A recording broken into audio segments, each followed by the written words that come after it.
My name is Casey McConnell. As Colleen introduced, I'm the recruitment and training specialist at Community Bridges. And so I'll be just kind of giving you guys the highlights of Community Bridges. So just give me one moment as I share my screen. So Community Bridges was founded in 1982. We are a nonprofit agency with a mission to advance the integration, growth, and interdependence of people with developmental disabilities within their own communities. And we currently serve approximately 1,100 individuals in the greater capital area, aka known as Concord, New Hampshire.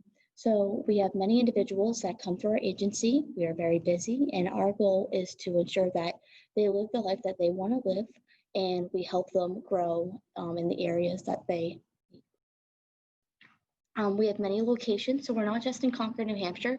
It is our main area, but we have many locations. Allenstown, Andover, Boscawen, Bow, Bradford, Canterbury, Chichester, Concord, Danbury, Dunbarton, Epsom, Franklin, Henniker, Hill, Hillsborough, Hopkinton, Loudoun, Manchester, Newbury, New Loudoun, Northfield, Pembroke, Pittsfield, Salisbury, Sutton, Warner, Ware, Webster, Wilmot, Windsor.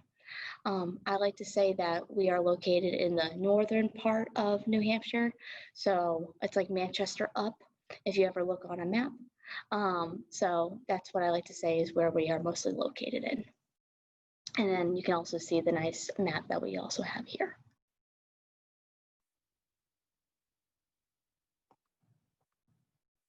All right, so our values and culture. We have our top 10, as we like to say. So we're a culture of kindness, caring. We're assuming the best in others. We're building each other up and not knocking each other down. We're compassionate. We're doing the right thing, even if it's tough to achieve at times. We're working together as a team and accepting each other's differences. We're supporting each other across departments. And this has definitely been an important one for us with the COVID pandemic. We have been working very hard, working with each other and ensuring everything's covered. We're making sure that nothing falls behind, and we're making sure our individuals are taken care of at all times. We're also working toward a common goal of inclusion and tolerance. And we're also teaching the community and teaching each other about the greatness of the human spirit. And I do love to say that this has been a definite highlight of this organization. I've been here well over a year, and I've never experienced this before, this type of environment, and I truly love it. And I like to say that our employees feel the same way when they join our organization. We do offer a wide variety of benefits here. We offer medical, dental, vision, and FSA. We also have a 403B program. This is available to part-time and full-time employees. We also have excellent paid time off, which is earned-based, by the way. This is available to part-time employees as well, as long as you're working 20 hours or up. I will say that PTO is earned-based, as I was saying. So you start off with none, but the day you start, you begin earning from that day, and it adds up quite quickly with the numbers that we offer.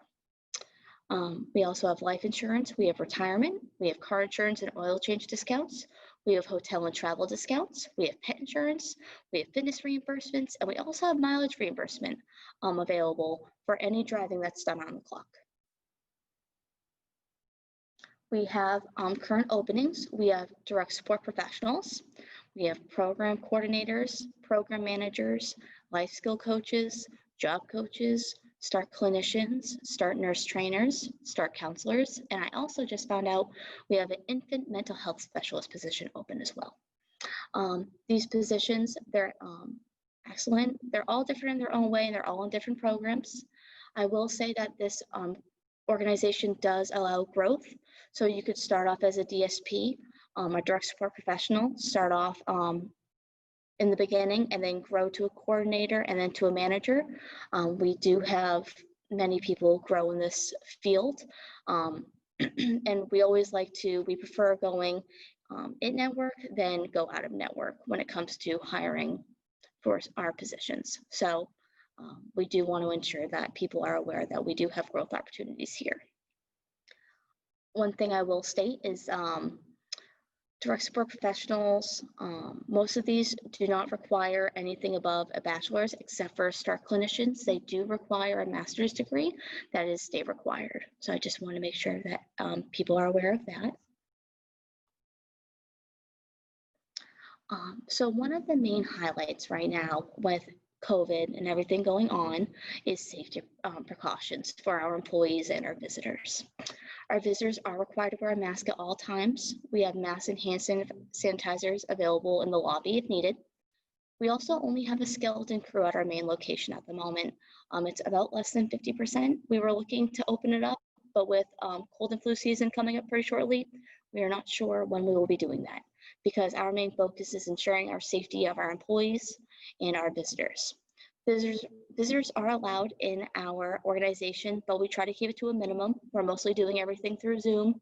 Once in a while, meetings are required in person, and if it is required, then we ensure that all employees are 6 feet apart in the conference room, and you got to make sure the distance is there.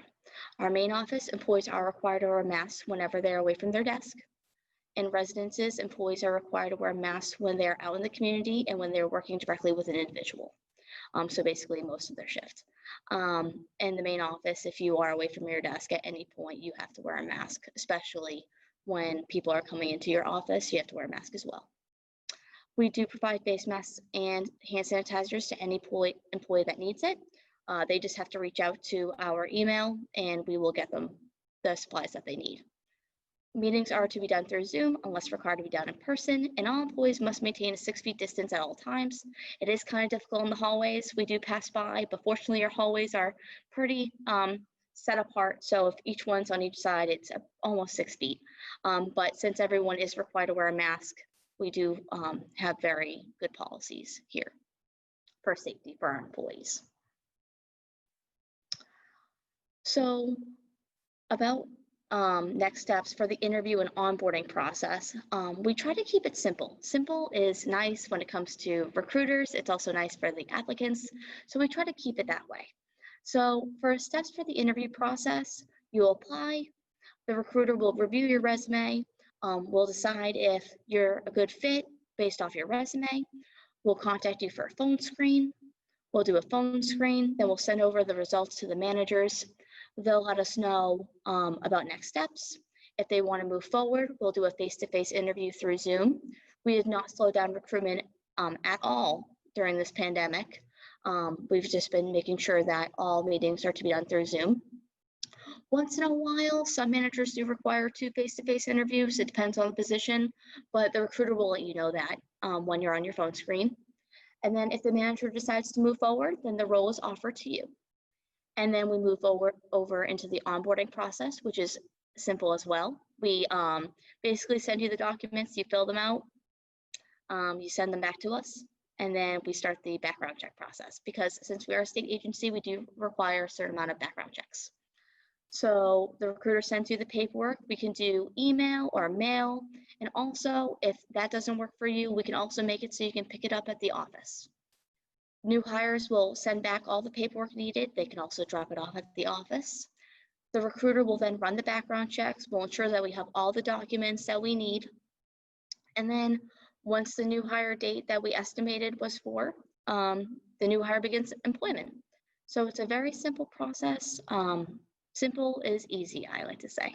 And we try to keep it that way at all times. And the recruiter is always contacting you to let you know if we're missing something or if we're waiting on something, just so you are in communication as well, because communication is very important when it comes to the interview and onboarding process, which is what we strive for. Thank you, Casey. Again, it was nice chatting with you. Yeah, it was a pleasure chatting with you as well.